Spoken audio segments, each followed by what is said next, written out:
We arrived at St. Petersburg Airport just 2¾ hours flying time from Heathrow, and soon found our Viking tour guide, who took us by minibus to our cruise ship, the motor vessel Pachomov, which was moored alongside her sister ship in the river Neva. Next morning, after an early breakfast, we were on the quayside at 8:15 a.m. to start a half-day tour of St. Petersburg. With 200 or so passengers on board, a fleet of 6 buses was needed, and we were allocated to bus number 6, along with our guide Olga, for the rest of the tour. Here we see the Nevsky Prospect, one of the main thoroughfares of St. Petersburg, in the morning rush hour.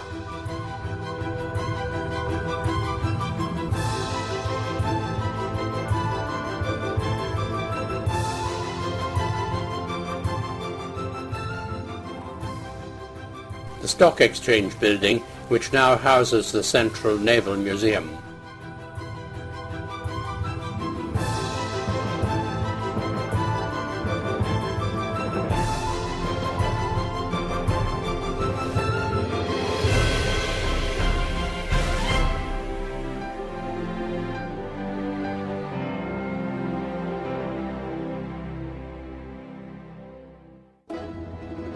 This is one of 2 rostral columns which stand opposite the Stock Exchange building. Rostral columns were erected in ancient Greece and Rome to commemorate naval victories, and the shafts of the columns were adorned with rostra, or the prows of captured ships. At the foot of the columns are 4 stone figures personifying 4 rivers of Russia: the Volga, the Neva, the Volkhov, and the Dnieper. St. Petersburg was founded in 1703 by Tsar Peter the Great as his window on the west, and in 1712 became the capital of Russia. Here we are looking across the river Neva to the St. Peter and Paul Fortress, which was the earliest building in St. Petersburg. The interior of the Peter and Paul Cathedral is spectacular, with this beautiful chandelier, this golden lectern,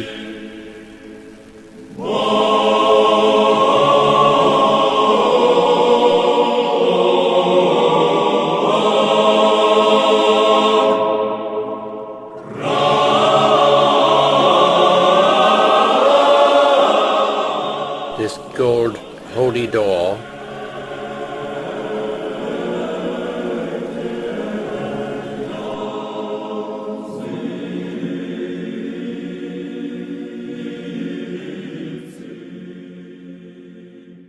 this beautifully decorated ceiling.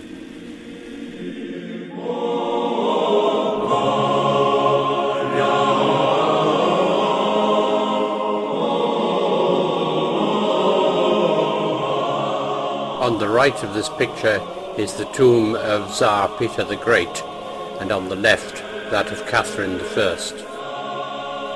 In 1998, the remains of Tsar Nicholas II and his family, murdered by the Bolsheviks in 1918, were brought from Siberia and reburied in this chapel in the St. Peter and Paul Cathedral.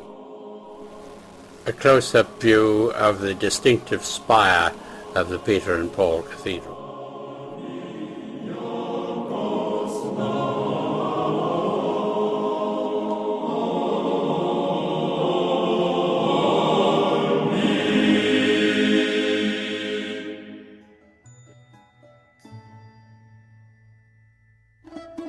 Continuing our tour, we passed this First World War cruiser, the Aurora, from which a gunshot signalled the start of the 1917 revolution. At the end of this street, the distinctive golden dome and spire of the Admiralty building can be seen. St. Isaac's Cathedral, near to the town centre of St. Petersburg, the multicoloured onion domes of the Cathedral of the Resurrection.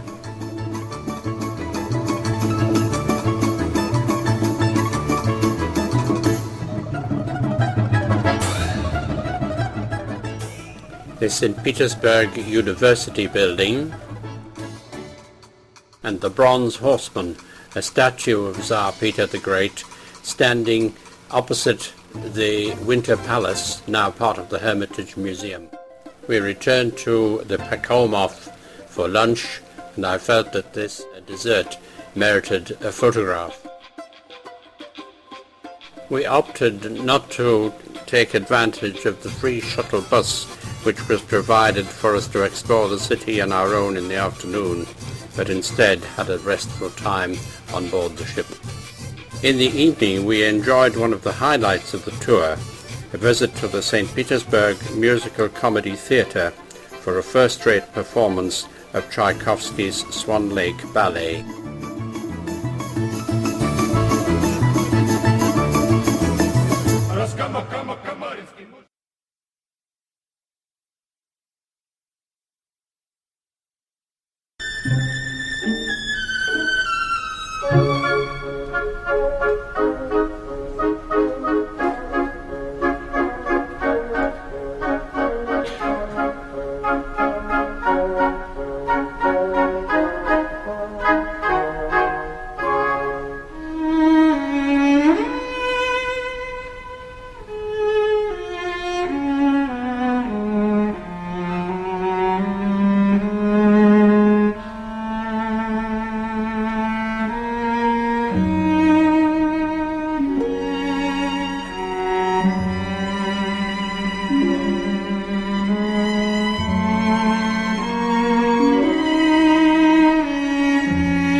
Малинка моя, калинка, калинка, калинка моя, саду